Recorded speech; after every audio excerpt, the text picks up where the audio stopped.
Welcome. Today we are looking at the concept of concave up in calculus. This is a fundamental property of graphs that tells us how a curve bends. Let's start with the visual intuition. A graph is concave up if it is shaped like a cup. A simple way to remember this is that if you poured water into it, the curve would hold the water. If we look closer at the geometry, notice where the tangent lines sit. For a concave up curve, all the tangent lines lie below the graph itself. Now let's observe the slopes of these tangent lines as we move from left to right. The slope starts negative, becomes 0 at the bottom, and then becomes positive. This means the slope itself is increasing.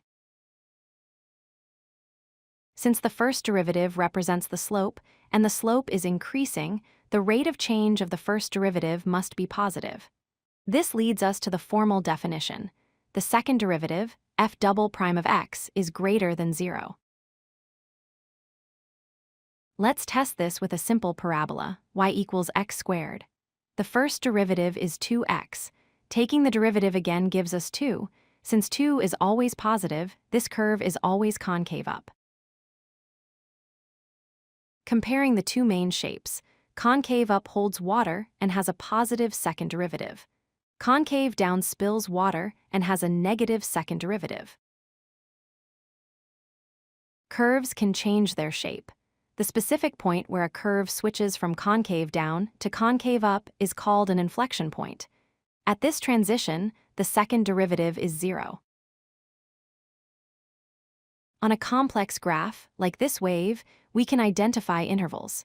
The green sections where the cup shape opens upward are concave up. The red sections where it opens downward are concave down. To summarize, visualize the cup shape.